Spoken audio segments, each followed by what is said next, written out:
আনাস রাদিয়াল্লাহু আনহু বলছেন, মা রাআইতু আহলাল মাদিনা, আমি মদিনাবাসীকে এত খুশি হতে জীবনে দেখি নাই। মদিনাবাসীকে এত খুশি হতে জীবনে দেখি নাই। আনাস রাদিয়াল্লাহু আনহু হচ্ছেন মদিনার লোক, তিনি মদিনাতে বেড়ে উঠছেন, ওনার তখন বয়স ছিল 10। তিনি বলছেন মদিনাবাসীকে এত খুশি হতে জীবনে দেখি নাই যত খুশি হয়েছে রাসূল সাল্লাল্লাহু আলাইহি ওয়াসাল্লাম এবং আবু বকর যেদিন মদিনায় আসছেন ওই দিনের মতো মদিনাবাসীকে আর খুশি হতে দেখি নাই। মক্কার লোকেরা বের করে দিছে, মদিনার লোকেরা রাসূল সাল্লাল্লাহু আলাইহি ওয়াসাল্লামকে গ্রহণ করলেন, ওয়েলকাম করতেছেন। তারা ছোট ছোট বাচ্চারা গান বলতেছে, তলাআল বাদরু আলাইনা মিন সানিয়াতিল হুদা ওয়াজাবা শুকরু আলাইনা মাদা লিল্লাহি দাআ আইয়ুহাল মাবউসু ফিনা জিতাবিল আমরিল মুতাআ। ছোট ছোট বাচ্চারা গান বলতেছে, দিনুস্তফা ওয়া সাল্লাল্লাহু আলা মুহাম্মাদিন ওয়া আলা আলিহি ওয়া আসহাবিহি ওয়া মান তাবি'আহুম বিইহসানিন ইলা ইয়াউমিদ্দিন। আম্মা বা'দ, فإن خير الحديث كتاب الله وخير الهدي هدي محمد صلى الله عليه وسلم وشر الأمور محدثاتها وكل محدثة بدعة وكل بدعة ضلالة وكل ضلالة في النار. بعد أعوذ بالله من الشيطان الرجيم. يا أيها الذين آمنوا اتقوا الله حق تقاته ولا تموتن إلا وأنتم مسلمون. يا أيها الناس اتقوا ربكم الذي خلقكم من نفس واحدة وخلق منها زوجها وبث منهما رجالا كثيرا ونساء واتقوا الله الذي تساءلون به والأرحام إن الله كان عليكم رقيبا. يا أيها الذين آمنوا اتقوا الله وقولوا قولا سديدا يصلح لكم أعمالكم ويغفر لكم ذنوبكم ومن يطع الله ورسوله فقد فاز فوزا عظيما. بعد بسم الله الرحمن الرحيم. قاف والقرآن المجيد بل أجيب أن جاءهم منذر منهم فقال الكافرون هذا شيء عجيب أإذا متنا وكنا ترابا ذلك رجع بعيد قد علمنا ما تنقص الأرض منهم وعندنا كتاب حفيظ. وقال الله تبارك وتعالى لا تستوي الحسنة ولا السيئات ادفع بالتي هي أحسن فإذا الذي بينك وبينه عداوة كأنه ولي حميم. وقال تعالى الذين ينفقون في السراء والضراء والكاظمين الغيظ والعافين عن الناس والله يحب المحسنين. وقال النبي صلى الله عليه وسلم وعن معاذ بن أنس عن أبيه قال قال رسول الله صلى الله عليه وسلم من كظم غيظا وهو قادر على أن ينفذه دعاه الله على رؤوس الخلائق يوم القيامة حتى يخيره في أي الهور شاء رواه ابن মাজাহ। আলহামদুলিল্লাহ। সর্বপ্রথম আমরা আল্লাহ সুবহানাহু ওয়া তাআলার প্রশংসা করি যে মহান আল্লাহ সুবহানাহু ওয়া তাআলা অনেক কর্মব্যস্ততার মধ্য দিয়ে আমাদেরকে মসজিদে আজানের আগেই এসে খুতবা শ্রবণ করার তৌফিক দান করলেন। সকলে বলি আলহামদুলিল্লাহ, আলহামদুলিল্লাহ। অতঃপর আমাদের প্রাণপ্রিয় রাসূলুল্লাহ সাল্লাল্লাহু আলাইহি ওয়াসাল্লাম তার উপর সংক্ষেপে দরুদ পাঠ করি যে নবী মুহাম্মদ সাল্লাল্লাহু আলাইহি ওয়াসাল্লাম বিশাল সাম্রাজ্যের জন্য কোনো রাজাকে ভয় পেতেন না, আবার অসহায় দুস্থ অভাবী মিসকিনদের সঙ্গে একসঙ্গে পথ চলতে একসঙ্গে বসে খেতে হীন মনে করতেন না। যে নবী মুহাম্মদ সাল্লাল্লাহু আলাইহি ওয়াসাল্লাম ব্যক্তিগত প্রতিশোধ গ্রহণ করতেন না, কিন্তু আল্লাহ তাআলার আইন বাস্তবায়নে চুল পরিমাণ ছাড় দিতেন না। যে নবী মুহাম্মদ সাল্লাল্লাহু আলাইহি ওয়াসাল্লাম যার অক্লান্ত পরিশ্রমে আজকে আমরা পেয়েছি শান্তির ধর্ম, চূড়ান্ত ধর্ম ইসলাম, তার উপর সংক্ষেপে দরুদ পাঠ করি সাল্লাল্লাহু আলাইহি ওয়াসাল্লাম। আমরা প্রথমে প্রশংসা করলাম কার? আল্লাহর প্রশংসা করলাম। আমাদেরকে প্রশংসা করতে হবে, কারণ এটা এমন একটা বিষয় যেটা সুখে থাকার মূল মন্ত্র। আমি যদি সুখে থাকতে চাই তাহলে প্রশংসা করতে হবে, সন্তুষ্ট থাকতে হবে। আল্লাহ যা দিয়েছে আলহামদুলিল্লাহ সন্তুষ্ট থাকতে হবে, এটাই হলো সুখে থাকার মূল মন্ত্র। সুখে থাকতে কিন্তু দেখা যায় যে 10 তলা বিল্ডিংয়ের প্রয়োজন নেই, সুখে থাকার জন্য বাড়ি গাড়ি এগুলোর প্রয়োজন নেই। আল্লাহ যা দিয়েছেন আলহামদুলিল্লাহ সন্তুষ্ট, ব্যাস আমি সুখী মানুষ, আর কিছু লাগবে না। সুখে থাকার জন্য মূল মন্ত্রটাই হলো যে প্রশংসা, শুকরিয়া, আমি যা পেয়েছি আলহামদুলিল্লাহ সন্তুষ্ট। আর একজন মুমিনের স্পেশাল গুণ হবে সে আল্লাহ তাকে যতটুকু দিয়েছে সে ততটুকুতেই শুকরিয়া করবে। এটা মুমিনদের স্পেশাল একটা গুণ। শুরুতেই আপনাকে একটা হাদিস বলি, দেখেন একটু হাদিসটা মনোযোগ দেন। আবু হুরায়রা রাদিয়াল্লাহু তাআলা আনহু হতে বর্ণিত, তিনি বলছেন আন্না রাসূলুল্লাহ সাল্লাল্লাহু আলাইহি ওয়াসাল্লাম দাফাহু দাইফুন ওয়া হুয়া কাফির। একদিন আল্লাহ রাসূল সাল্লাল্লাহু আলাইহি ওয়াসাল্লাম একজন ব্যক্তিকে অতিথি আপ্যায়ন করাবেন। লোকটা ছিল কাফের, তো আল্লাহ রাসূল সাল্লাল্লাহু আলাইহি ওয়াসাল্লাম তাকে অতিথি আপ্যায়ন করাবেন, তাকে আপ্যায়ন করাবেন। ফাআমারা লাহু রাসূলুল্লাহ সাল্লাল্লাহু আলাইহি ওয়াসাল্লাম বিশাতিন। ওই ব্যক্তিকে অতিথি আপ্যায়ন করাবেন, এজন্য রাসূল সাল্লাল্লাহু আলাইহি ওয়াসাল্লাম সাহাবা আকরামকে বললেন তোমরা একটা বকরির দুধ দহন করো। ফাহুলিবাত, বকরির দুধটা যখন দহন করা হলো, ফাশারিবা হিলাবাহা, সে বকরির দুধটা খেয়ে নিছে, একটা বকরির দুধ একাই খেয়ে নিছে।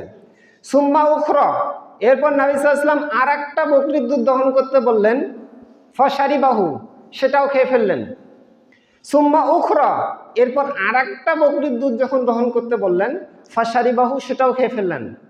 আবু হুরায়রা রাদিয়াল্লাহু আনহু হাদিসের রাবী, তিনি বলছেন হাত্তা শারিবা হিলাবা সাবাশিয়াতিন, 60টা বকরির দুধ একাই খেয়ে ফেলছে।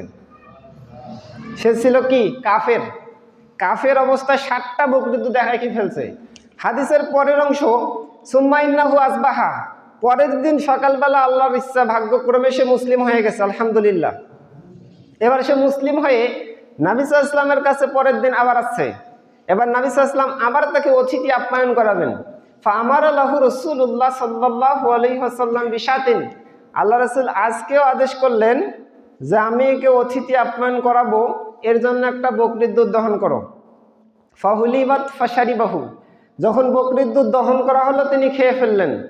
এরপরে একটা বকরির দুধ খেলেন। এরপরে সুম্মা আমারা বিউখরা, রাসূল সাল্লাল্লাহু আলাইহি ওয়াসাল্লাম আর একটা আদেশ করলেন যে আর একটা বকরির দুধ দহন করো। এবার বকরির দুধ দহন করে যখন তার সামনে দেওয়া হয়েছে, ফালাম ইয়াস্তাতিমাহা, সে আর খাইতে পারে না। আগের দিন কাফের অবস্থায় কয়টা বকরির দুধ খাইছে? 60টা।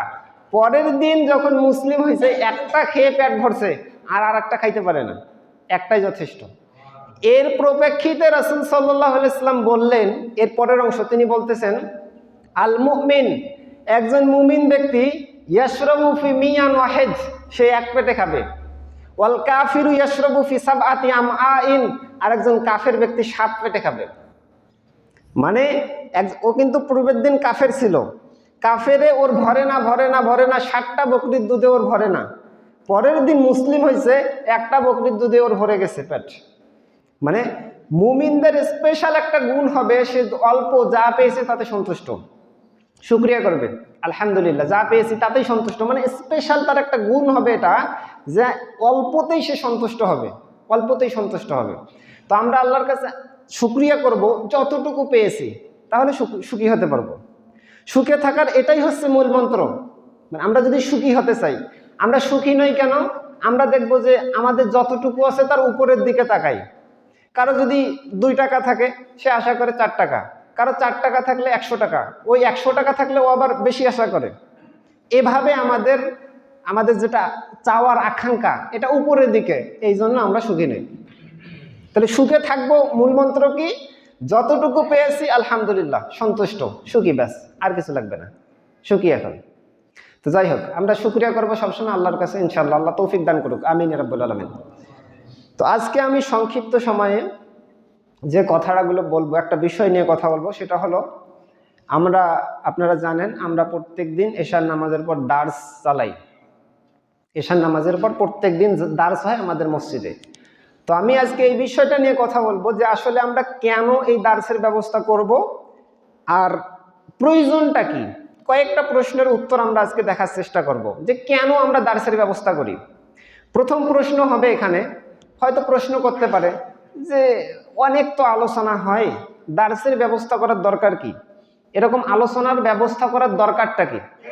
দরকার আছে না নাই, এবার আমি আপনাকে বলতেছি, শুনেন, মনোযোগ দেন। দেখেন, আমরা একটা ঘটনাতে ফিরে যাচ্ছি, আপনাকে কিছু ঘটনা নিয়ে এসে আপনাকে বলবো। দেখেন, একটু বোঝার চেষ্টা করেন। রাসূল সাল্লাল্লাহু আলাইহি ওয়াসাল্লাম যেদিন মক্কা থেকে মদিনায় যাচ্ছেন, তিনি মক্কা থেকে মদিনায় যাচ্ছেন, হিজরত করতেছেন। তিনি কি মক্কা থেকে মদিনায় যাচ্ছেন হাওয়া খাওয়ার জন্য নাকি ঘোরাঘুরি করার জন্য? কোনটা? উনি মক্কা থেকে মদিনায় যাচ্ছেন নিজ ইচ্ছায় না, তাকে মক্কা থেকে বের করে দেওয়া হচ্ছে। তিনি যখন মক্কা থেকে বের হচ্ছেন, তিনি মক্কার দিকে তাকিয়ে বলতেছেন, আল্লাহি ইন্নাকি, ও মক্কার মাটি শোনো, আল্লাহর কসম করে বলি শোনো, আহাব্বুল আরদি, আহাব্বু আরদি, তুমি আল্লাহর মাটি সমূহের মধ্যে সব থেকে পছন্দনীয় মাটি। লা খাইরি আরদিল্লা ইলাল্লাহ, তুমি আল্লাহর মাটি সমূহের মধ্যে সব থেকে উৎকৃষ্ট মাটি। ওয়ালাউলা আন্নী উখরিজতু, যদি মক্কা থেকে আমাকে বের করে দেওয়া না হতো, মা খরাজতু, আমি মক্কা থেকে কখনো বের হতাম না। তিনি নিজ ইচ্ছায় মক্কা থেকে বের হন নাই, তাকে মক্কা থেকে বের করে দেওয়া হয়েছে। জুলুম, অত্যাচার, সিরাতের বইগুলো যদি পড়েন তাহলে ওই ঘটনা পড়ে আপনার চোখ দিয়ে পানি বের হতে বাধ্য। নবী সাল্লাল্লাহু আলাইহি ওয়াসাল্লামের উপর এত পরিমাণ অত্যাচার করছে। তো ওই দিকে যাচ্ছেন, ওগুলো লম্বা ইতিহাস। তো নবী সাল্লাল্লাহু আলাইহি ওয়াসাল্লাম মক্কা থেকে মদিনায় যাচ্ছেন, মক্কার লোকেরা বের করে দিছে, কিন্তু মদিনার লোকেরা ওয়েলকাম করতেছে, রাসূল সাল্লাল্লাহু আলাইহি ওয়াসাল্লামকে ওয়েলকাম করতেছে। মানে মক্কার লোকেরা তাড়িয়ে দিল, মদিনার লোকেরা খুব খুশি। আনাস রাদিয়াল্লাহু আনহু উনি বলতেছেন, আনাস রাদিয়াল্লাহু আনহু বলছেন, মা রাআইতু আহলাল মাদিনা, আমি মদিনাবাসীকে এত খুশি হতে জীবনে দেখি নাই। মদিনাবাসীকে এত খুশি হতে জীবনে দেখি নাই। আনাস রাদিয়াল্লাহু আনহু হচ্ছেন মদিনার লোক, তিনি মদিনাতে বেড়ে উঠছেন, ওনার তখন বয়স ছিল 10। তিনি বলছেন, মদিনাবাসীকে এত খুশি হতে জীবনে দেখি নাই যত খুশি হয়েছে রাসূল সাল্লাল্লাহু আলাইহি ওয়াসাল্লাম এবং আবু বকর যেদিন মদিনায় আসছেন, ওই দিনের মতো মদিনাবাসীকে আর খুশি হতে দেখি নাই। মক্কার লোকেরা বের করে দিছে, মদিনার লোকেরা রাসূল সাল্লাল্লাহু আলাইহি ওয়াসাল্লামকে গ্রহণ করলেন, ওয়েলকাম করতেছেন। তারা ছোট ছোট বাচ্চারা গান বলতেছে, তলাআল বাদরু আলাইনা মিন সানিয়াতিল ওয়াদা ওয়াজাবা শুকরু আলাইনা মাদালিল্লাহি দাআ আইয়ুহাল মাবউসু ফিনা জিতাবিল আমরিল মুতাআ। ছোট ছোট বাচ্চারা গান বলতেছে, আরবিতে গান বলতেছে, গান বলে বলে রাসূল সাল্লাল্লাহু আলাইহি ওয়াসাল্লামকে ওয়েলকাম করতেছে। মদিনার লোকগুলো এত খুশি হয়ে গেছে, দব বাজাচ্ছে, গান বলতেছে, রাসূল সাল্লাল্লাহু আলাইহি ওয়াসাল্লামকে ওয়েলকাম করতেছে, কিন্তু মক্কার লোকেরা বের করে দিছে। তো ওগুলো অনেক ইতিহাস, ওই দিকে যাচ্ছি না, একটা কাহিনী এখান থেকে আনতেছি। দেখেন, রাসূল সাল্লাল্লাহু আলাইহি ওয়াসাল্লাম যেদিন মক্কা থেকে মদিনা যাবেন, তো পথিমধ্যে রাস্তার মাঝখানে একটা বাড়ি পাওয়া যাবে। বাড়ির একটা মহিলা আছে, মহিলার নাম হচ্ছে উম্মে মাবাদ। উম্মে মাবাদ, কথা শোনা যাচ্ছে? মাইকটা আমার কানে সমস্যা হচ্ছে, আচ্ছা যাই হোক। তো উম্মে মাবাদ নামে একটা মহিলা, বিখ্যাত একটা মহিলা, সবাই চেনে এই মহিলাকে, উম্মে মাবাদ। এই মহিলার একটা স্পেশাল গুণ ছিল, এর একটা স্পেশাল গুণ যে তিনি বাড়ির বাইরে বসে থাকতেন। বাড়ির বাইরে বসে থাকবেন, যদি কোনো অতিথিকে পেতেন তাহলে ধরে কিছু না কিছু খাওয়াইতেন, তারপর ছাড়তেন। এই মহিলার এটা একটা অভ্যাস, উম্মে মাবাদ। তো তিনি একদিন বসে আছেন বাড়ির বাইরে, ঠিক রাসূল সাল্লাল্লাহু আলাইহি ওয়াসাল্লাম ওই পথ দিয়ে যাচ্ছেন, হঠাৎ করে উম্মে মাবাদের দেখা, মহিলার দেখা। তো রাসূল সাল্লাল্লাহু আলাইহি ওয়াসাল্লাম বলতেছেন, তোমার বাড়িতে কি কোনো খাবার আছে? তো উম্মে মাবাদ বলতেছেন, আমার বাড়িতে যদি আজকে কিছু খাবার থাকতো তো অবশ্যই আপনাকে দিতাম, আমার বাড়িতে আজকে কোনো খাবার নেই। কেন? সেই সময়টা ছিল দুর্ভিক্ষ, আপনারা জানেন রাসূল সাল্লাল্লাহু আলাইহি ওয়াসাল্লামের সময় প্রচুর পরিমাণে দুর্ভিক্ষ হইতো, খাবার খুব সংকট ছিল। তো ওই সময়টা ছিল দুর্ভিক্ষের সময়, বলছে আমার বাড়িতে কোনো খাবার নেই। তো নবী সাল্লাল্লাহু আলাইহি ওয়াসাল্লাম দেখতেছেন ওই বাড়ির পাশে তাঁবুর একটা খুঁটিতে একটা বকরি বাঁধা, একটা বকরি, খুব দুর্বল বকরি। তো ওই মহিলার স্বামী আবু মাবাদ তিনি সব বকরি, দলের সব বকরিকে নিয়ে ঘাস খাওয়াইতে গেছেন। বাড়িতে একটা বকরি রেখে গেছেন, ওই বকরিটা চলতে পারে না, হাঁটতে পারে না, এমন দুর্বল, অসুস্থ। ওর দুধ তো হওয়া দূরের কথা, ও হাঁটতেও পারে না, এই জন্য দলে নেয় নেই, বাড়িতে রেখে চলে গেছে সব বকরি নিয়ে। তো নবী সাল্লাল্লাহু আলাইহি ওয়াসাল্লাম যখন বকরিটাকে দেখলেন, নবী সাল্লাল্লাহু আলাইহি ওয়াসাল্লাম বলতেছেন, আমাকে অনুমতি দেন, আমি ওই বকরির দুধটা দহন করব।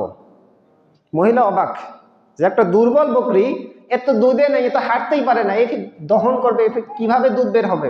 মানে উনি অবাক হয়ে গেছেন। নবী সাল্লাল্লাহু আলাইহি ওয়াসাল্লামকে বলছেন, ঠিক আছে করেন, সমস্যা নেই। এবার নবী সাল্লাল্লাহু আলাইহি ওয়াসাল্লাম বিসমিল্লাহ বলে যখন ওই বকরির বাটে হাত দিছে, পুরা বকরির ওলানটা দুধে ভরে গেছে। এটা নবী সাল্লাল্লাহু আলাইহি ওয়াসাল্লামের বরকত। এরপর দুধ দহন করলেন, সাথে ছিল 4 জন, তিনি সফর সঙ্গী, সফর করতেছেন, 4 জন সাথে ছিল। আবু বকর রাদিয়াল্লাহু আনহু ছিল, তিনি তো ছিলেন 2, আর 3 নাম্বার ছিল আমির বিন ফুহায়রা, আবু বকরের দাস, আর 4 নাম্বার একজন কাফের তার সাথে ছিল পথ দেখানোর জন্য, আব্দুল্লাহ বিন উরাইকিত। এই 4 জন মিলে তিনি সফর করতেছেন।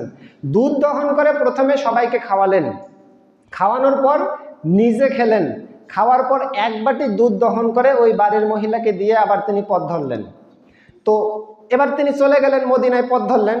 সন্ধ্যাবেলায় বাড়িতে ফিরে আসছে আবু মাবাদ, ওই মহিলার স্বামী। এসে বাড়িতে দেখে দুধ, কি ব্যাপার, এই দুধ কোত্থেকে আসলো? আমি সব বকরি নিয়ে চলে গেছিলাম, দুধ কোত্থেকে আসলো? তখন ওই উম্মে মাবাদ মহিলা সব কাহিনী খুলে বলতেছে যে এরকম এরকম একটা লোক আসছিল, এরকম বিসমিল্লাহ বলার সঙ্গে সঙ্গে দুধ ভরে গেছে। সব কাহিনী খুলে বলার পর এই ব্যক্তিটার রিয়াকশনটা দেখেন, সিরাতুর রাসূল পড়েন আর রাহিকুল পড়েন, ঘটনাগুলো পাবেন, এটা একটা বিখ্যাত ঘটনা। তিনি বলছেন, ওয়াল্লাহি, আল্লাহর কসম করে বলি, হাজা সাহিবু কুরাইশ, এই ব্যক্তিটাই হচ্ছে কুরাইশের সেই ব্যক্তি যার কথা সবাই বলতেছে, মুহাম্মদ মুহাম্মদ মুহাম্মদ বলতেছে, এই মনে হয় সেই ব্যক্তিই হবে। তিনি একটা কথা বলতেছেন, এরপরে একটা বাক্য বলছেন, দেখেন খুব মনোযোগ। তিনি বলছেন, লাকাদ হামামতু, আমার বড্ড ইচ্ছা হয়, আমার বড্ড ইচ্ছা হয়, আন আসহাবাহু, আমি তার সঙ্গী হই, আমি তার সাথী হই, ওয়ালা আফালান্না, আর আমি অবশ্যই এটা করব, ইন ওয়াজাদতু ইলা যালিকা সাবিলা, আমি যদি সুযোগ পাই তাহলে অবশ্যই আমি তার সাথী হব। একজন কাফের, এখন ও কিন্তু ইসলাম গ্রহণ করে নাই, কিন্তু ওর বড্ড ইচ্ছা হচ্ছে, ও বলতেছে আমার বড্ড ইচ্ছা হয় আমি নবী সাল্লাল্লাহু আলাইহি ওয়াসাল্লামের ওই ওনার সঙ্গী সাথী হই, ওনার সাথে থাকি, ওনার সহবতে থাকি সব সময়। একজন কাফের, এখনো ইসলাম গ্রহণ করে নাই, সে নবী সাল্লাল্লাহু আলাইহি ওয়াসাল্লামের সঙ্গে থাকার ইচ্ছা পোষণ করতেছেন। সে একটা আরবিতে বাক্য ব্যবহার করতেছেন, তিনি বলছেন ওয়ালা আফালান্না। যারা গ্রামার পড়ছেন একটু জানেন, যেটা গ্রামারের বেসিক। এখানে লাম তাকিদ নুন তাকিদ, গ্রামারের পরিভাষায় লামে তাকিদ বা নুনে তাকিদ সাকিলা দারফিল মুস্তাকবিল মারুফ আর মাজহুল, এটা গ্রামারের একটা পরিভাষা বললাম আর কি। মানে এটা অবশ্যই খুব জোর দেয় এই বাক্যটা।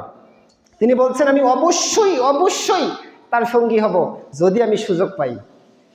তাহলে দেখেন ইচ্ছাটা, দেখেন দেখেন সাহাবা একরামের আগ্রহ ছিল, ওরা সব সময় নবী সাল্লাল্লাহু আলাইহি ওয়াসাল্লামের সঙ্গে থাকার চেষ্টা করতেন, সব সময় সঙ্গে থাকার চেষ্টা করতেন। একটা কাহিনী বলে আপনি এবার বুঝতে পাবেন, এটা সহিহ মুসলিমের হাদিস। হানজালা রাদিয়াল্লাহু তাআলা আনহু, তিনি হাদিসটা বর্ণনা করতেছেন। তিনি বলছেন, লাকিয়ানি আবু বকর, আবু বকর আমার সঙ্গে সাক্ষাৎ করলেন। ফাকল, তিনি আমাকে বলতেছেন, আবু বকর রাদিয়াল্লাহু আনহু হানজালা রাদিয়াল্লাহু আনহুর সঙ্গে সাক্ষাৎ করেছেন। তো আবু বকর রাদিয়াল্লাহু তাআলা আনহু হানজালাকে বলছে, কাইফা আনতা ইয়া হানজালা, হানজালা তুমি কেমন আছো? তো কেমন আছো উত্তর কি হবে? আলহামদুলিল্লাহ ভালো আছি ইত্যাদি ইত্যাদি। তো তিনি বলতেছেন, হানজালা উত্তরে দিচ্ছেন, নাফাক হানজালা, হানজালা মুনাফিক হয়ে গেছে। হানজালা রাদিয়াল্লাহু আনহু উত্তর দিচ্ছেন, নাফাক হানজালা, হানজালা মুনাফিক হয়ে গেছে। অবাক করা কাহিনী, মুনাফিক হয়ে গেছে মানে? আবু বকর রাদিয়াল্লাহু আনহু অবাক হয়ে বলছেন, সুবহানাল্লাহ মা তাকুলু, অদ্ভুত কাহিনী, তুমি এটা কি বলতেছো, মুনাফিক হয়ে গেছো মানে? তখন তিনি এবার বর্ণনা করতেছেন কেন মুনাফিক হয়ে গেছি, শুনেন। নাকুনু ইনদা রাসূলুল্লাহ সাল্লাল্লাহু আলাইহি ওয়াসাল্লাম, আমি যখন নবী সাল্লাল্লাহু আলাইহি ওয়াসাল্লামের সঙ্গে থাকি, ইউযাক্কিরুনা বিন-নারি ওয়াল জান্নাহ, নবী সাল্লাল্লাহু আলাইহি ওয়াসাল্লাম জান্নাতের কাহিনী বর্ণনা করেন, জাহান্নামের কাহিনী বর্ণনা করেন। তিনি বলছেন এমনভাবে বর্ণনা করেন, আমরা এমনভাবে শুনি, হাত্তা কাআন্না রা'য়া আইনিন, যেন আমি নিজ চোখে দেখতেছি জান্নাত জাহান্নাম। খুব ইমানদার, খুব ইমানদারি ভাবটা থাকে নবী সাল্লাল্লাহু আলাইহি ওয়াসাল্লামের সঙ্গে যখন থাকি, খুব মনে হয় যে খুব ইমানদার। ফাইজা খরাজনা মিন ইনদি রাসূলিল্লাহ সাল্লাল্লাহু আলাইহি ওয়াসাল্লাম, কিন্তু যখনই নবী সাল্লাল্লাহু আলাইহি ওয়াসাল্লাম থেকে বের হয়ে যাই, ওনার কাছ থেকে চলে আসি, স্ত্রীর কাছে যাই, সন্তানের কাছে যাই, জমি বাড়িতে যাই, নাসিনা কাফারান, সব কিছু ভুলে যাই। নবী সাল্লাল্লাহু আলাইহি ওয়াসাল্লামের সঙ্গে যখন থাকি খুব ইমানদার, একে খুব ভাব চলে আসে, যখনই বের হয়েছে সব কিছু ভুলে যাই। তিনি এটা বলছেন যে আমি মুনাফিক হয়ে গেছে, আমার বের হইলে আমার একটাও মনে থাকে না, তখন স্ত্রীর কাছে গেলে, সন্তানের কাছে গেলে আমার একটাও মনে থাকে না, আমি মুনাফিক হয়ে গেছি। হানজালা রাদিয়াল্লাহু আনহু বলছেন। আবু বকর রাদিয়াল্লাহু আনহু এই কথা শুনে তিনি বলছেন, সহিহ মুসলিমের হাদিস, তিনি বলছেন, ওয়াল্লাহি, আল্লাহর কসম করে বলি, ইন্না লানালকা মিসলা হাযা, আরে তোমার এই কাহিনী আমারই তো একই কাহিনী। আমিও যখন নবী সাল্লাল্লাহু আলাইহি ওয়াসাল্লামের সঙ্গে থাকি, খুব ইমানদারিত্ব ভাব, যখন তার কাছ থেকে বের হয়ে একবারে সব ভুলে যাই, সব ভুলে যাই। এবার ঠিক আছে, চলো নবী সাল্লাল্লাহু আলাইহি ওয়াসাল্লামের কাছে যাই। ফানতালাকতু আনা ওয়া আবু বকর, তিনি বলছেন আমি এবং আবু বকর রাদিয়াল্লাহু আনহু দুইজনে চললাম রাসূল সাল্লাল্লাহু আলাইহি ওয়াসাল্লামের কাছে। এবার হানজালা রাদিয়াল্লাহু আনহু দূর থেকে বলছেন, রাসূল সাল্লাল্লাহু আলাইহি ওয়াসাল্লামকে বলছেন, ইয়া রাসূলুল্লাহ নাফাকা হানজালা, হানজালা মুনাফিক হয়ে গেছে। নবী সাল্লাল্লাহু আলাইহি ওয়াসাল্লামকে বলছে, ইয়া রাসূলুল্লাহ হানজালা মুনাফিক হয়ে গেছে। নবী সাল্লাল্লাহু আলাইহি ওয়াসাল্লাম অবাক, মাযাকা, তিনি বললেন কিভাবে তুমি মুনাফিক হয়েছো? তখন এই একই কাহিনী আবার খুলে বললেন নবী সাল্লাল্লাহু আলাইহি ওয়াসাল্লামকে। এবার নবী সাল্লাল্লাহু আলাইহি ওয়াসাল্লাম একটা কথা বলছেন, দেখেন, তিনি বলছেন, ওয়াল্লাযী নাফসি বিয়াদিহি, যার হাতে আমার প্রাণ রয়েছে তার কসম করে বলি, ইনলাউ তাদুমুনা আলা মা তাকুনুনা ইনদি ওয়া ফি যিকরি লা সাফাহাতকুমুল মালাইকাতু আলা ফুরুশিকুম ওয়া ফি তুরুকিকুম। হানজালা, তুমি আমার কাছে থাকা অবস্থায় যেরকম ইমানদারিত্ব একটা ভাব থাকে, এই অবস্থায় যদি তুমি স্ত্রী, সন্তান, জমি বাড়িতে এই ভাবটা থাকতো, লা সাফাহাতকুমুল মালাইকা, ফেরেশতা এসে তোমাদের সঙ্গে মুসাফা করতো, আলা ফুরুশিকুম, তোমাদের বিছানায়, ওয়া তুরুকিকুম, রাস্তাঘাটে মুসাফা করতো। তাহলে বোঝা যাচ্ছে সব সময় এই ইমানদারিত্ব ভাবটা থাকবে না। কখন থাকে? সাহাবা কেরামের রাসূল সাল্লাল্লাহু আলাইহি ওয়াসাল্লামের সঙ্গে থাকলে তাদের ভাবটা আসে, যখন বের হয়ে যায় সব কিছু ভুলে যায়। সাহাবা কেরামের এটা ইচ্ছা ছিল, মানে সব সময় চাইতেন নবী সাল্লাল্লাহু আলাইহি ওয়াসাল্লামের সঙ্গে থাকতে। দুনিয়া তো থাকতেন, একটু পৃথক হলে নিজেকে মুনাফিক মনে করতেন।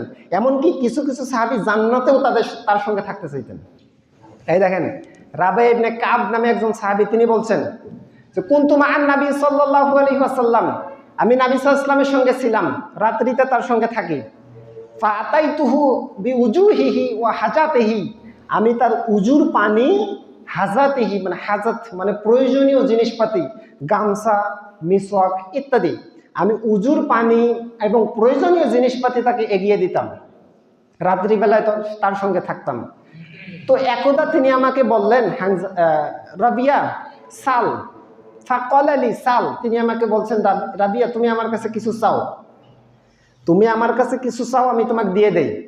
তো রাবিয়া ইবনে কাব এবার রাসূল সাল্লাল্লাহু আলাইহি ওয়াসাল্লামকে বলতেছে, তিনি বলছেন, কুলতু, আমি বললাম, আসআলুকা মুরাফাকাতাকা ফিল জান্নাহ, আল্লাহ রাসূল আমি আপনার সঙ্গে জান্নাতে থাকবার চাই। কি বলে? দুনিয়াতে সব সময় থাকতেন, তিনি বলছেন আমি রাত্রিতে তার সঙ্গে থাকতাম, সব সময়ই থাকে, জান্নাতেও একসঙ্গে থাকার ইচ্ছা। তো রাসূল বলছেন, এটা তো কঠিন হয়ে যায়। আও গায়রা যালিকা, এটা ছাড়া অন্য কিছু চাও, তোমাকে দিয়ে দেই, দুনিয়াবি কিছু লাগবে তো, চাও আমি তোমাকে দিয়ে দেই।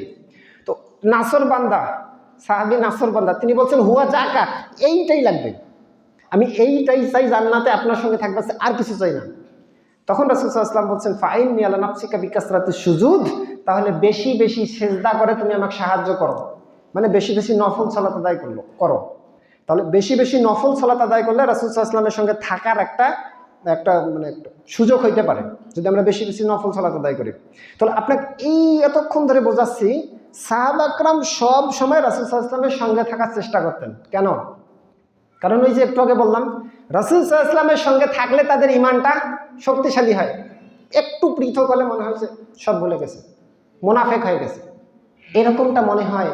ঈমানদারিত্ব, ঈমানটা বৃদ্ধি করার জন্য এই দেখেন একটা হাদিস বলি, আপনারা জানেন, আনাস রাদিয়াল্লাহু আনহু বলছেন খতাবা রাসূলুল্লাহ সাল্লাল্লাহু আলাইহি ওয়াসাল্লাম খুতবাতান মা সামিতু মিসলাহ কত্তু, আল্লাহ রাসূল সাল্লাল্লাহু আলাইহি ওয়াসাল্লাম একদিন খুতবা দিলেন, মা সামিতু মিসলাহ কত্তু, এমন খুতবা আমরা আমাদের জীবনেও শুনি নাই। রাসূল সাল্লাল্লাহু আলাইহি ওয়াসাল্লাম খুতবা দিলেন, এমন খুতবা শুনি নাই। তিনি বললেন ফাকাল, তিনি বললেন লাউ তা'লামুনা মা আলামু, আমি যা জানি তোমরা যদি তা জানতে, লা দাহিকতুম কিলান ওয়ালা বাকাইতুম কাসরান, কম কম হাসতে বেশি বেশি কাঁদতে। তিনি বললেন আমি যা জানি তোমরা যদি তা জানতে, কম কম হাসতে বেশি বেশি কাঁদতে। ফাগাত্তা আসহাবি রাসূলিল্লাহ সাল্লাল্লাহু আলাইহি ওয়াসাল্লাম উজুহাহুম লাহুম খানিদুন, এরপর এই কথা শোনার সঙ্গে সঙ্গে রাসূলের সব সাহাবী মাথা নিচু করে ফুপিয়ে ফুপিয়ে কাঁদতে লাগলেন। সাহাবা একরামের এটা অভ্যাস, রাসূল সাল্লাল্লাহু আলাইহি ওয়াসাল্লামের মজলিসে বসতেন, বসে নবী সাল্লাল্লাহু আলাইহি ওয়াসাল্লামের সঙ্গে থেকে তাদের ঈমানটা প্রখর করতেন, শক্তিশালী করতেন, বৃদ্ধি করতেন। রাসূলের বক্তব্য শুনে তারা কাঁদতেন। এখন আপনারা বলেন তো, নবী সাল্লাল্লাহু আলাইহি ওয়াসাল্লাম চলে যাওয়ার আজকে প্রায় 1436 বছর হয়ে গেছে। 1436, এটা আরবি কত সাল জানেন? 1446। মানে নবী সাল্লাল্লাহু আলাইহি ওয়াসাল্লাম মক্কা থেকে যেদিন মদিনায় হিজরত করছেন, এই হিজরতের দিন থেকে হিজরি সাল গণনা হয়। মুহররম মাস হচ্ছে প্রথম মাস আরবি মাসের, তো এই দিন থেকে হিজরতের সাল গণনা হয়, মানে হিজরত যেদিন করছেন, তো হিজরি সাল এটা হচ্ছে 1446। নবী সাল্লাল্লাহু আলাইহি ওয়াসাল্লামের হিজরতের আজকে সময় হচ্ছে 1446 বছর তিনি হিজরত করছেন। 11 হিজরিতে তিনি মৃত্যুবরণ করছেন, তার মানে আজকে নবী সাল্লাল্লাহু আলাইহি ওয়াসাল্লাম পৃথিবী থেকে চলে যাওয়ার হলো 1435 থেকে 36 বছর। পৃথিবী থেকে তিনি 1435 বছর আগে আমাদের থেকে চলে গেছেন। এখন তো আমাদের রাসূল সাল্লাল্লাহু আলাইহি ওয়াসাল্লাম নাই। সাহাবা কেরামের অভ্যাস কি ছিল? সব সময় নবী সাল্লাল্লাহু আলাইহি ওয়াসাল্লামের সঙ্গে বসে নিজের ঈমানটা শক্তিশালী করতেন। এখন আমাদের রাসূল নাই, পৃথিবীতে আছে, তিনি ইন্তেকাল করেছেন। তাহলে এখন ভাই আমরা কিভাবে আমাদের ঈমানটা শক্তিশালী করতে পারি? কিভাবে করতে পারি? কিভাবে করতে পারি? দেখেন একটা আয়াত বলতেছি, আল্লাহ তাআলা বলছেন ইয়া আইয়ুহাল্লাযীনা আমানু, হে মুমিনগণ, আতিউল্লাহ, আল্লাহর আনুগত্য করো, ওয়া আতিউর রাসূল, রাসূলের আনুগত্য করো, ওয়া উলিল আমরি মিনকুম, তোমাদের নেতাবর্গের আনুগত্য করো, ফাইন তানাযাতুম ফি শাইইন, তোমাদের জন্য কোনো বিষয়ে তোমাদের যদি মতনৈক্য তৈরি হয়, ফারুদ্দুহু ইলাল্লাহি ওয়া রাসূল, তোমরা আল্লাহ এবং রাসূলের দিকে ফিরে আসো। এখন কথা হলো এইখানে কথা যে আমার আপনার একটা মতনৈক্য তৈরি হয়েছে, আমরা আল্লাহ বলছেন যে আল্লাহ এবং রসুলের দিকে ফিরে যাও, তো রসুল পৃথিবীতে আছে? রসুলের দিকে যে ফিরে যেতে বললেন, আল্লাহ কি আছে পৃথিবীতে? আমাদের সামনে আছে না? আল্লাহ কোরআনে বলছেন হ্যাঁ ফাইন্নী করিব, আমি নিকটবর্তী। হ্যাঁ, তিনি আমাদের নিকটবর্তীটা ঠিক, কিন্তু আমাদের সামনে নাই। তাহলে আমাদের মতনৈক্য তৈরি হলে আমাদেরকে যেতে বলছেন আল্লাহ এবং রসুলের দিকে। আল্লাহ পৃথিবীতে আমাদের সামনে নাই, রসুলও আমাদের নাই। তার মানে কি বোঝালেন? তিনি বোঝালেন আল্লাহর দিকে ফিরে যাবা মানে কোরআনের দিকে ফিরে যাবা, রসুলের দিকে ফিরে যাবা মানে হাদিসের দিকে ফিরে যাবা। বুঝলেন? তাহলে আজকে পৃথিবীতে সাহাবা একরাম সবসময় রসুল সাল্লাল্লাহু আলাইহি ওয়াসাল্লামের সঙ্গে থেকে নিজের ঈমানটা শক্তিশালী করতেন, কিন্তু আজকে পৃথিবীতে রসুল পৃথিবীতে নাই। তার যদি হাদিসের কাছে ফিরে যায়, তার যদি হাদিসের আলোচনার কাছে ফিরে যায়, যেখানে হাদিসের কোরআনের আলোচনা হয় সেইখানে যদি যাই, তাহলে ঈমানটা শক্তিশালী অবশ্যই অবশ্যই অবশ্যই হবেই। এই দেখেন এখন বলতেছি, আল্লাহ তাআলার কথা বলতেছি, কোরআন বলতেছি, হাদিস বলতেছি, ঈমানটা দেখবেন একটু একটু মানে অন্তরটা নরম হয়েছে। ওয়াজ শুনবেন, দেখবেন যে কান্না কান্না পায়, ভাব একটা চলে আসে, কান্নার ভাব চলে আসে। তো হয়তো খুব সুন্দর ওয়াজ হয়েছে, প্রতিজ্ঞা করছেন ওয়াজের মাঝেই যে আজ থেকে ভালো হবো, নামাজ 5 ওয়াক্ত পড়বো, বাড়ি গিয়ে ঘুম গেছেন, সকালবেলা 8টার সময় উঠছেন, ফজরের নামাজ নাই। তাহলে যখন ওয়াজ শুনতেছি, কোরআন হাদিসের আলোচনা শুনতেছি, তখন অন্তরটা নরম হয় না? এই কারণেই দার্সের ব্যবস্থা করি। এই কারণেই হাদিসের এই যে আমরা আলোচনার ব্যবস্থা করতেছি, এই কারণেই যাতে ইমানটা শক্তিশালী, ইমানটা যাতে আমাদের চলে না যায়, ইমানটা যাতে আমরা শক্ত করতে পারি। আর একটা প্রশ্ন করে, সময় অনেক হয়ে গেছে, আর একটা প্রশ্ন করে, এগুলো লম্বা আলোচনা শর্টকাটে বলতেছি। আর একটা প্রশ্ন হলো, অনেকেই আমাকে এই কথাটা বলছে, অনেকেই বলছে যে হুজুর তো শুক্রবারে আলোচনা করে, এত ওয়াজ মাহফিল হয়, আবার ফির মসজিদে দার্সের ব্যবস্থা করার দরকার কি? অনেক তো আলোচনায় শুনি, অনেক কিছুই তো জানি, তাহলে এই আলোচনার ব্যবস্থা করার দরকারটা কি?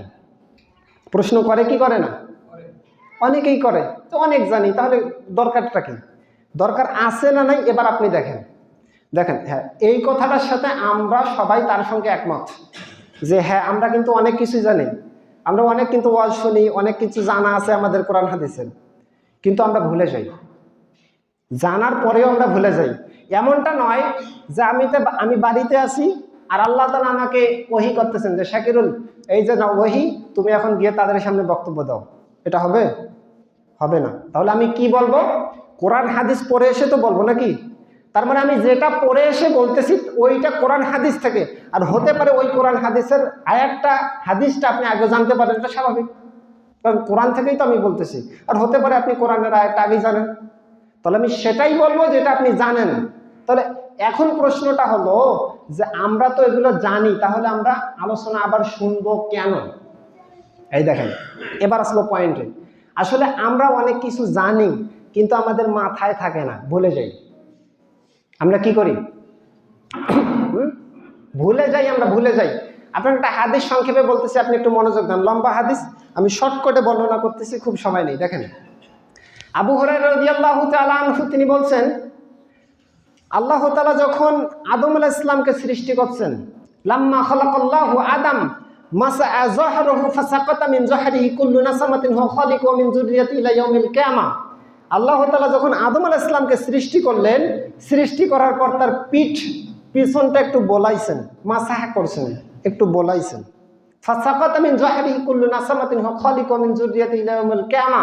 কিয়ামত পর্যন্ত ওই একটু পিঠা বোলানোর কারণে কিয়ামত পর্যন্ত যত তার উম্মত, মানে যত তার বেটা ছেলে মেয়ে আর কি, সন্তান, পৃথিবীতে যত ছেলে মেয়ে আসবে, সব এই পিঠ বোলানোর কারণে সব সামনে বের হয়ে গেছে, সব মানুষের রূহগুলা বের হয়ে গেছে। বুঝতে পারেন নাই? আল্লাহ তাআলা আদম আলাইহিস সালামকে সৃষ্টি করলেন, সৃষ্টি করার পর তার পিছন দিকটা একটু বোলাইছেন, বোলানোর কারণে পৃথিবীতে কিয়ামত পর্যন্ত, রাসূল বলছেন ইলা ইয়াউমিল কিয়ামা, কিয়ামত পর্যন্ত যত মানুষ পৃথিবীতে আসবে, সেই মানুষের রূহগুলা আদম আলাইহিস সালামের পিঠটা বোলানোর কারণে সব রূহগুলা তার সামনে বের হয়ে গেছে। আরেকটা হাদিসের বর্ণনা, এটা সহিহ হাদিস, আরেকটা তিরমিজির আরেকটা হাদিসের মধ্যে পাওয়া যায় কান্নাহুমা যাররু, সেগুলো পিপিলিকা, পিঁপড়ার মতো ছোট ছোট অবস্থায় আদম আলাইহিস সালামের সামনে দেওয়া হয়েছে। তিনি এখন দেখতেছেন অদ্ভুত। ওয়া জাআলা বাইনা আইনাই কুল্লি ইনসানিন ওয়াবিসুম মিন নূর। রাসূল সাল্লাল্লাহু আলাইহি ওয়াসাল্লাম বলছেন প্রত্যেকটা ওই রূহ, প্রত্যেকটা মানুষের দুই চোখের মাঝখানে একটা আলো, নূর দিয়ে সবগুলাকে আদম আলাইহিস সালামের সামনে দাঁড় করিয়ে দেওয়া হয়েছে। আদম আলাইহিস সালাম দেখতেছেন সব ছেলে মেয়ে। তিনি প্রথমে চিনতে পারেন নাই এরা আবার কারা। আদম আলাইহিস সালাম জিজ্ঞেস করতেছেন, মান হাউলাই আই রব্বি, এই যে এতগুলা মানুষ দেখা যাচ্ছে মানুষ আকৃতিতে, এরা কারা? আল্লাহ তাআলা বলছেন হুয়া যুররিয়াতুকা, এই সবগুলা হচ্ছে তোমার বাচ্চা কাচ্চা, কিয়ামত পর্যন্ত এরা তোমার ছেলে মেয়ে, এরা পৃথিবীতে আসবে। এবার রাসূল সাল্লাল্লাহু আলাইহি ওয়াসাল্লাম বলছেন, হাদিসের 15 অংশ তিনি বলছেন, ফারাআ রুজুলাম মিনহুম ফাআজাবাহু, তিনি ওই সমস্ত মানুষগুলোর মধ্য থেকে একটা মানুষকে মাঝখান থেকে একটু আদম আলাইহিস সালাম লক্ষ্য করলেন, খুব চমৎকার, ফাআজাবাহু, তিনি ওকে দেখে অদ্ভুত হয়ে গেলেন। এতগুলা মানুষের মধ্যে ওই মানুষটাকে দেখে তিনি অদ্ভুত হয়ে গেলেন। ফাআজাবাহু, তিনি অদ্ভুত হয়ে গেছেন, তিনি তার দিকে তাকিয়ে আছেন, আদম আলাইহিস সালাম সেই বাচ্চাটার দিকে তাকিয়ে আছেন। ওয়াজাআলা ওয়াবিসুমা বাইনা আইনাই, ওই বাচ্চাটা, ওই ছেলেটা, ওই মানুষটারও দুই চোখের মাঝখানে একটা নূর ছিল। এতগুলা মানুষ পৃথিবীতে কিয়ামত পর্যন্ত যত মানুষ পৃথিবীতে আসবে সবাইকে তার সামনে দাঁড় করিয়ে দেওয়া হয়েছে। এত মানুষের মধ্যে একটা মানুষকে দেখে অদ্ভুত হয়ে গেছেন, একটা মানুষের দিকে তাকিয়ে আছেন। সেই মানুষটা এবার তিনি অদ্ভুত হয়ে আল্লাহকে জিজ্ঞেস করতেছেন, আই রব্বি মান হাজা, এইটাকে আপনারা কি বলতে পারবেন? ওইটাকে কে? হ্যাঁ, অনেকেরই হাদিসটা জানা নেই, তবে যারা জানেন হয়তো তারা পারতেছেন। তো আল্লাহ তাআলা বলতেছেন, অনেকে আমরা ধারণা করতে পারি মুহাম্মদ সাল্লাল্লাহু আলাইহি ওয়াসাল্লাম, অবশ্য আমিও এটা মনে করতে পারি, কারণ আমাদের নবী হচ্ছে স্পেশাল। মনেই করতে পারি যে এতগুলো মানুষের মধ্যে একজনকে টার্গেট করছে, তার মানে আমাদের নবী শ্রেষ্ঠ, যেহেতু এটা মুহাম্মদ সাল্লাল্লাহু আলাইহি ওয়াসাল্লাম হবে। এটা আমারও ধারণা, আপনারও ধারণা হতে পারে। কিন্তু রাসূল সাল্লাল্লাহু আলাইহি ওয়াসাল্লাম বলছেন, তখন আল্লাহ তাআলা বললেন, হুয়া দাউদ, তিনি হচ্ছেন দাউদ আলাইহিস সালাম। এতগুলা মানুষের মধ্যে তাকে দেখে অদ্ভুত হয়ে গেছেন, দাউদ আলাইহিস সালাম। এবার আল্লাহ তাআলাকে জিজ্ঞেস করতে চাই, রব্বি কাম জাআলতা উমরাহু, এই যে দাউদ আমার সন্তান, সুন্দর বাচ্চা, এই বাচ্চাটার বয়স কত, পৃথিবীতে কতদিন থাকবে? তো আল্লাহ বলছেন, সিত্তিনা সানাতান, 70 বছর, 60 বছর সে পৃথিবীতে থাকবে। পৃথিবীতে তার বয়স হবে 60 বছর। আদম আলাইহিস সালাম আফসোস করে বলতেছে, আল্লাহ এত সুন্দর বাচ্চা, কত চমৎকার বাচ্চা, সুন্দর আমার বাচ্চা, মাত্র 60 বছর পৃথিবীতে থাকবে? তখন তিনি আল্লাহর কাছে দোয়া করতেছেন, নাই রব্বি জিদহু মিন উমরি 40 সানাতান, আল্লাহ আমার 1000 বছর আপনি দিয়েছেন, এই 1000-এর মধ্যে 40 বছর কেটে আমার এই সন্তান দাউদকে দেন। তাহলে 60 আর 40 তার 100 হবে, আমার 1000-এর মধ্যে 40 তাকে কেটে দিয়ে দেন। তো দোয়া করছে, ঠিক আছে, কবুল, ভালো কথা, কবুল হয়েছে, ভালো। তাকে কেটে এনাকে 40 দিয়ে দিয়েছে। এবার রাসূল সাল্লাল্লাহু আলাইহি ওয়াসাল্লাম বলছেন, ফালাম্মা আনকাদা উমরু আদম ইল্লা 40, 40 বছর থাকতে আদম আলাইহিস সালামের কাছে মালাকুল মউত আসছে, এসে বলতেছেন, চলেন, চলে যেতে হবে। আদম আলাইহিস সালাম বলছে, কি ব্যাপার, আমাকে না 1000 বছর দেওয়া হয়েছিল? তিনি বলছেন, আওয়ালাম ইয়াবকা মিন উমরি 40 সানাতান, আমার কি এখনো 40 বছর বাকি নাই? মালাকুল মউতকে বলতেছে, কি ব্যাপার, আমার তো এখনো 40 বছর আছে।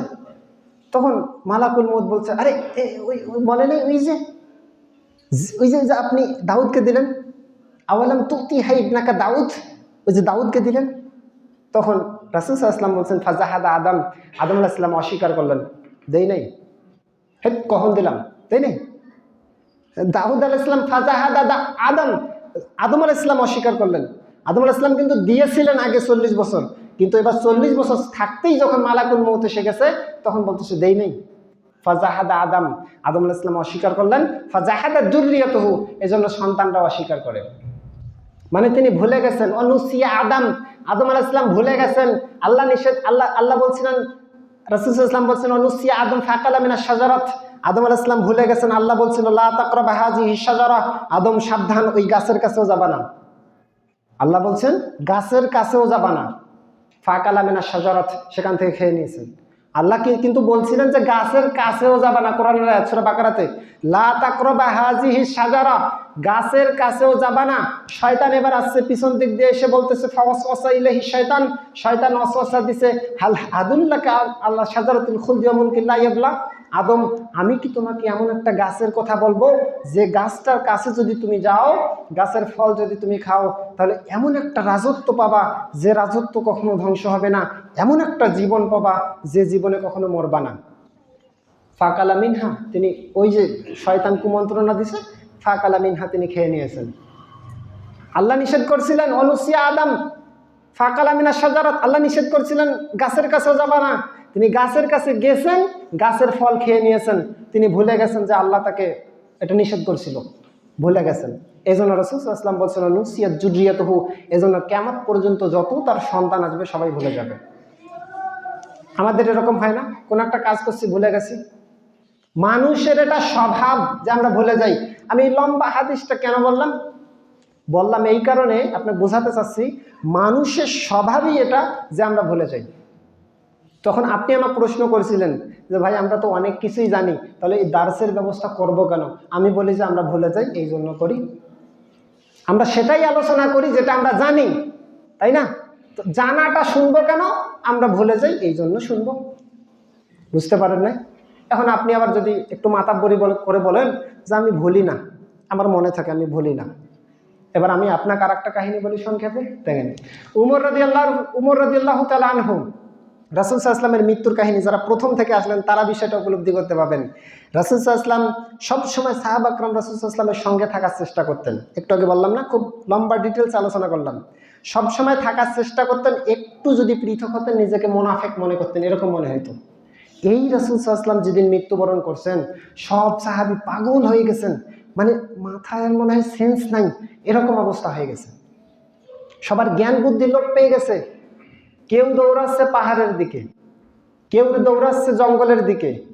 উমর রাদিয়াল্লাহু তাআলা আনহুর মতো এত বড় একজন সাহাবী, তিনি একটা অস্ত্র হাতে নিয়ে বলতেছেন, এই শোনো, যে বলবে মুহাম্মদ মৃত্যুবরণ করছে তার গর্দানটা কাল্লাটা আলাদা করে দেব, গর্দান থেকে তার কাল্লাটা আলাদা করে দেব। উমর রাদিয়াল্লাহু তাআলা আনহুর মতো সাহাবী বলতেছেন, কারণ যে সেন্সটা, জ্ঞানটা একটু লোপ পেয়ে গেছে। কারণ রাসূল সাল্লাল্লাহু আলাইহি ওয়াসাল্লামের, ওরা সবসময় রাসূল সাল্লাল্লাহু আলাইহি ওয়াসাল্লামের সঙ্গে থাকতেন, এই রাসূল মরে গেছেন এটা তাদের অন্তরটা বিশ্বাস করতে পারছে না, এটা মেনে নিতে পারতেছে না। এরপর আবু বকর রাদিয়াল্লাহু তাআলা আনহু 1 মাইল দূরে, মসজিদে নববী থেকে ওনার বাড়ি ছিল 1 মাইল দূরে, তিনি আসলেন বাড়িতে, মানে মসজিদে নববীতে আসলেন। পাশে ছিল মেয়ে আয়েশা রাদিয়াল্লাহু আনহার ঘর, মসজিদের পাশে, ওই ঘরে রাসূল সাল্লাল্লাহু আলাইহি ওয়াসাল্লামের দেহ মুবারক শুয়ে আছে। ওই আবু বকর রাদিয়াল্লাহু আনহু আসলেন, এসে চাদরটা সরাইয়ে তার রাসূল সাল্লাল্লাহু আলাইহি ওয়াসাল্লামের মুখে চুমা দিলেন। একটু চুমো দিয়ে তিনি আবার ঢেকে রেখে এবার উমর রাদিয়াল্লাহু আনহুকে এসে বলতেছেন, ইজলিস, আপনি বসে পড়ুন, এরকম মাতলামি করবেন না, বসে পড়ুন, ইজলিস। আবু বকর রাদিয়াল্লাহু আনহু বলছেন, ইজলিস, উমর বসে পড়ুন। কোনো কাজ হচ্ছে না, উমর রাদিয়াল্লাহু আনহু কিছু বলতেছেন না, মানে উমর রাদিয়াল্লাহু আনহু তারপরেও বলতেছেন, উমর রাদিয়াল্লাহু আনহু এই কথাগুলো বলেই যাচ্ছেন। তখন আবু বকর রাদিয়াল্লাহু আনহু কি করলেন, মসজিদে নববীর মেম্বারে এসে তিনি দাঁড়িয়ে হামদ সানার পর এবার খুতবা পাঠ করলেন। পাঠ করার পর তিনি কোরআনের একটা আয়াত পাঠ করলেন। কোরআনের আয়াতটা কি? সূরা আলী ইমরান 144 নম্বর আয়াতে দেখবেন 44 নম্বর আয়াত। আল্লাহ বলছেন, ওমা মুহাম্মাদুন ইল্লা রাসূল, মুহাম্মদ তোমাদের মধ্যে রাসূল ছাড়া কিছুই নয়। আফা ইম্মাতা, মুহাম্মদ যদি মরে যায়, আও কুতিলা, অথবা মুহাম্মদকে যদি হত্যা করা হয়, ইনকালাবতুম আলা আকাবিকুম, তাহলে মুহাম্মদ মরে গেলে অথবা তাকে হত্যা করলে তোমরা কি দিন থেকে বের হয়ে যাবা? আল্লাহ কোরআনে আগেই আয়াত নাজিল করে দিয়েছে। এই আয়াত কখন নাজিল হয়েছে, কিভাবে নাজিল হয়েছে, কোন প্রেক্ষাপটে নাজিল হয়েছে, এই আয়াত সম্পূর্ণ মুখস্থ আছে উমর রাদিয়াল্লাহু আনহুর। উমর রাদিয়াল্লাহু আনহুর মতো সাহাবী এমন পরিস্থিতিতে এই মাথায় আয়াতটা হারায় গেছে। তিনি বলতেছেন, আবু বকরের মুখে যখন শুনলাম আল্লাহ কোরআনেই বলে দিয়েছেন রাসূল মরতেও পারে, হত্যাও হতে পারে, আমার তখন পা দুইটা স্থির হয়ে গেল, আমার অস্ত্রটা হাতে থাকলো না, অস্ত্রটা পড়ে গেল, আমার পা দুইটা আমাকে নিতে পারছিল না, আমি বসে পড়লাম। এই আয়াত আবু বকরের মুখে যখনই সব লোক শুনলো, তখন সবাই এখন এই আয়াতটা পাঠ করতে করতে সবাই নিশ্চিত, হ্যাঁ রাসূল সাল্লাল্লাহু আলাইহি ওয়াসাল্লাম মৃত্যুবরণ করছেন। কিন্তু এতক্ষণ তারা মানতে চাইল না যে রাসূল সাল্লাল্লাহু আলাইহি ওয়াসাল্লাম মৃত্যুবরণ করছেন, এতক্ষণ তারা মানল না। উমর রাদিয়াল্লাহু তাআলা আনহুর মতো সাহাবী মাথা থেকে হারাই গেছে, আয়াতটা ভুলে গেছেন। কি করছেন? আয়াতটা ভুলে গেছেন, পরিস্থিতিতে তিনি ভুলে গেছেন। মানুষ, ওই যে রাসূল সাল্লাল্লাহু আলাইহি ওয়াসাল্লাম বলছেন, অনুসিয়াত আদম, আদম আলাইহিস সালাম ভুলে গেছে, অনুসিয়াত যুররিয়াতুহু, তার সন্তানরা এই জন্য ভুলে যাবে।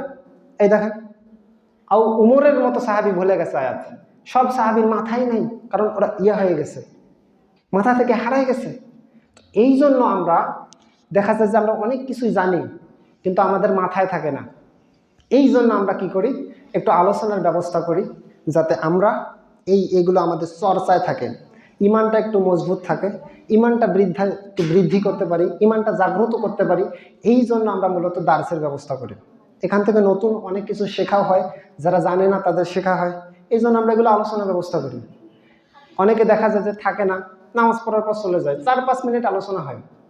দার্সে আমরা 4-5 মিনিট, 5-6 মিনিট এরকম আলোচনা করি, অতিরিক্ত 10 মিনিট আলোচনা করি। সবাই ইনশাল্লাহ থাকার চেষ্টা করব, দার্সে আমরা সবাই থাকার চেষ্টা করব। আমি এতক্ষণ যে কথাগুলো বললাম, আল্লাহ সুবহানাহু ওয়া তাআলা আমাদের বুঝে শুনে আমাদের সেগুলো আমল করার তৌফিক দান করুক। আমিন রাব্বুল আলামিন। ওয়া আখিরু দাওয়ানা আলহামদুলিল্লাহি রাব্বিল আলামিন।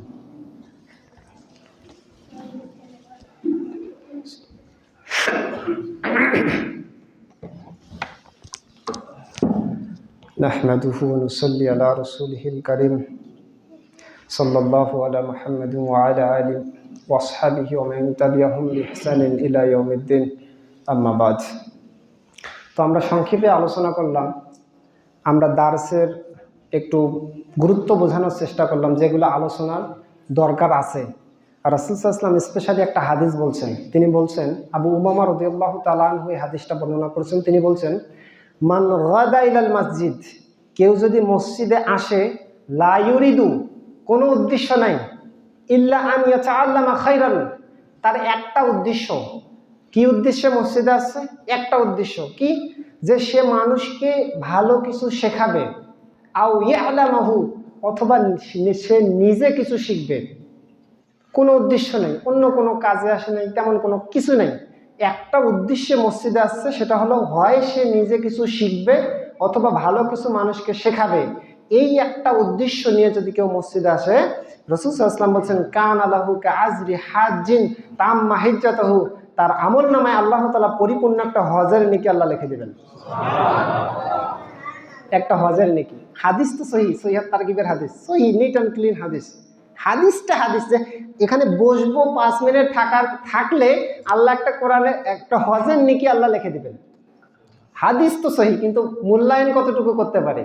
হজ করার জন্য সবাই পাগল, আমরা যাচ্ছি 5-7 লাখ টাকা এখন খরচ হচ্ছে, টাকা খরচ করে যাচ্ছি, টাকা নাই হয়তো আফসোস, আহা যেতে পেলাম না। এখানে বসে একটা হজের নেকি নিয়ে বাড়ি যান। রাসূল সাল্লাল্লাহু আলাইহি ওয়াসাল্লাম বলেন, তাম্মা হিজ্জাতুহু, পরিপূর্ণ একটা হজের নেকি আল্লাহ লিখে দিবেন। সুবহানাল্লাহি ওয়া বিহামদিহি সুবহানাল্লাহিল আযীম। তো আল্লাহ সুবহানাহু ওয়া তাআলা যেন আমাদেরকে এই দ্বীনি কাজগুলোতে অগ্রগামী হওয়ার তৌফিক দান করেন, আমিন ইয়া রাব্বাল আলামিন। তার স্বামীর জন্য মৃত্যু সংবাদ পাশে একজন টাকা দিয়ে দোয়া চাইছেন, আমরা তার জন্য দোয়া করি সবাই মিলে। আল্লাহ যেন এই তার দানটা কবুল করে এবং তার যে মনের আশা, নেক আশাটা এটা পূরণ করে, আমিন ইয়া রাব্বাল আলামিন। আল্লাহ, আমাদের মধ্যে যারা মৃত্যুবরণ করেছে, আল্লাহ তুমি রহমান, তুমি রহিম, তুমি তাদেরকে ক্ষমা করে দিয়ে জান্নাতুল ফিরদাউস দান করো, আমিন ইয়া রাব্বাল আলামিন।